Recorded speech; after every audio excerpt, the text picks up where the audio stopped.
अस्सलामुअलैकुम।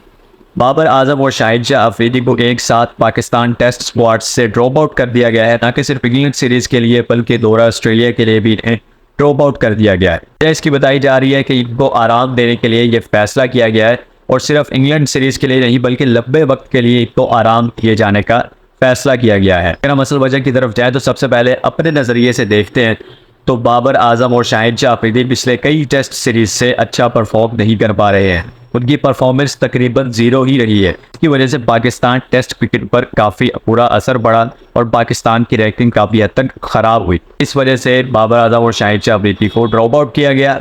लेकिन अब पीसीबी और पाकिस्तानी मीडिया इस बारे में क्या कह रहा है वो देखते हैं। पीसीबी और पाकिस्तानी मीडिया इस बारे में ये कहते हैं कि बाबर आजम और शाहिद शाह अफरीदी की कैप्टन से बन नहीं रही थी, ये अलहदा हो गए थे, यानी कि एक लिहाज से ग्रुपिंग सिस्टम बन गया था जिसकी वजह से टीम पर बुरा असर पड़ रहा था। इस वजह से इसको ड्रॉप आउट किया गया है। अब मैंने आपको पहले भी बताया था कि पाकिस्तान क्रिकेट टीम में ग्रुपिंग सिस्टम काफ़ी अरसे से चलती आ रही है। दो ग्रुप्स बन जाते हैं जिसमें एक कैप्टन का ग्रुप हो जाता है, एक अलहदा हो जाते हैं। कैप्टन की बात नहीं मानते हैं, कैप्टन की स्ट्रैटेजी को नहीं मानते हैं और अपनी मर्जी करते हैं और कहते हैं कि कैप्टन भी हमारा ही होना चाहिए। इसकी वजह से पाकिस्तान क्रिकेट पर काफ़ी बुरा असर पड़ा। लेकिन बीच में थोड़ी बहुत ग्रुपिंग खत्म हुई, लेकिन अब फिर से बताया जा रहा है कि ग्रुपिंग सिस्टम शुरू हो चुका है। इसमें शाहिद शाह अफरीदी और बाबर आजम कैप्टन को पसंद नहीं कर रहे थे, कैप्टन के खिलाफ जा रहे थे, जिसकी वजह से पीसीबी ने यह फैसला किया कि बाबर आजम और शाहिद शाह अफरीदी को दौरा ऑस्ट्रेलिया तक टीम से ड्रॉप आउट कर दिया जाए। तो ये वजह बताई जा रही है। अब इन दोनों में से कोई भी वजह हो सकती है या दोनों वजह हो सकती है जो मैंने आपको बताई है।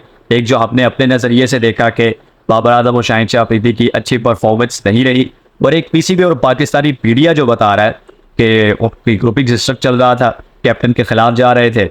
एक वो वजह हो सकती है या दोनों वजूहात हो सकती हैं। लेकिन इससे अब टीम पर बुरा असर भी पड़ेगा। इस बारे में कैप्टन शान मसूद कहते हैं कि बाबर आजम और शाहिद शाह अफरीदी को एक टेस्ट मैच में मौका और देना चाहिए, क्योंकि वो कहते हैं कि उनके मुताबिक बाबर आजम और शाहिद शाह अफरीदी अगले टेस्ट मैच में अच्छा परफॉर्म करके दिखाएंगे। उनको एक टेस्ट मैच का और मौका दिया जाए, उनको आराम ना दिया जाए, बल्कि एक और टेस्ट मैच में मैदान में लाया जाए और वो खुलकर परफॉर्मेंस दिखाएंगे पाकिस्तान टीम के लिए और अच्छा परफॉर्म करेंगे इंशाल्लाह। ये शान मसूद इस वक्त कह रहे हैं, लेकिन उनकी बात मान कौन रहा है? कोई भी नहीं।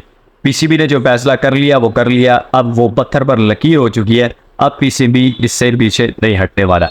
अब इसे टीम पर बुरा असर पड़ेगा। हो सकता था बाबर आजम नेक्स्ट मैच में अच्छा स्कोर कर लेते, शाहिद शाह अफरीदी अच्छी विकेट हासिल कर लेते, हो सकता था, पॉसिबल था। लेकिन पीसीबी ने यह गलत फैसला किया, बाबर आजम और शाहिद शाह अफरीदी को ड्रॉप आउट करके टीम से, और नाम लिया जा रहा है कि आराम दिया जा रहा है, और दूसरी जानिब कहा जा रहा है कि इनको ग्रुपिंग की वजह से ड्रॉप आउट किया गया है। अब इनकी असल वजह क्या है ये अभी तक पता नहीं चला कि आखिर किन बेसिस पर इनको ड्रॉप आउट किया गया है। तो इस हवाले से एक और चीज़ देखी जा रही है, ये जो न्यू लुक टीम बनाई गई है इंग्लैंड के खिलाफ, यही जाकर ऑस्ट्रेलिया के खिलाफ सीरीज़ खेलेगी और वहाँ पर अगर ये अच्छा परफॉर्म करती है तो आगे भी यही खेलेगी।